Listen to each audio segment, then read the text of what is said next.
noises I've been hearing, both in the United States and here in Europe, is on a similar train that you have a problem with China on the border. It's been going on for decades now. It is getting worse. What position does that leave you in when it comes to seeking support if further incursions are done, further skirmishes happen at the border or within the border, to kind of echo what's happening in Ukraine in terms of sovereignty issues that are being raised? Sorry, do you mind if I interrupt you here? No, please do. But I want to come back to a question, the crux of the question, which I asked a few people in the political circles, in the financial circles. What's your big question? And one of the foremost geopolitical strategists on Wall Street sent me this question for you. And the question is simple. If and when the choice comes down to it, not today, not tomorrow, but in the future, and she strongly believes it will, for India, will it become, in terms of support, the US or China?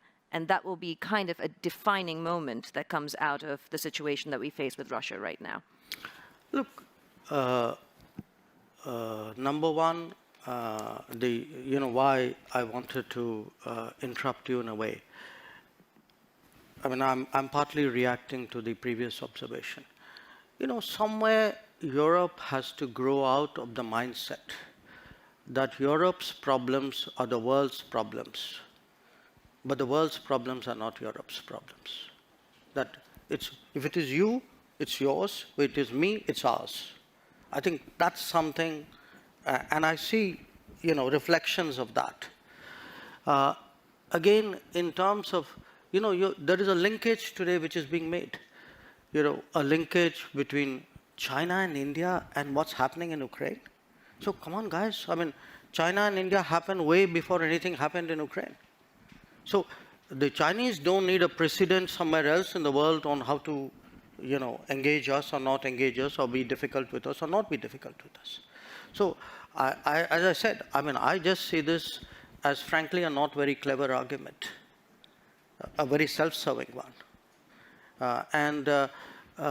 This idea that, your grand strategy must be about how you will choose.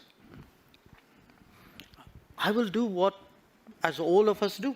I will weigh the situation, everybody, after all, how do countries eventually make decisions? Mr. Jaishankar, there will always be two axes at this point. I think it's an understood, accepted fact that you have the West, US-led, you have China as the next potential axis. Where does India fit into this? But are you planning to not pick a side? No, I'm sorry. That is exactly where I disagree with you. This is the construct you are trying to impose on me, and I don't accept it.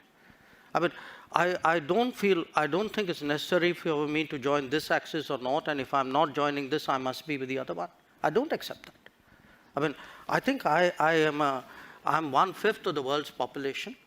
I am, today the 5th or 6th largest economy in the world. Forget the history, civilization bit, everybody knows that. But I think I'm entitled to have my own side. I'm entitled to weigh my own interests, make my own choices. And my choices will not be cynical and transactional, but they will be a balance of my values and my interests. There is no country in the world which disregards its interests.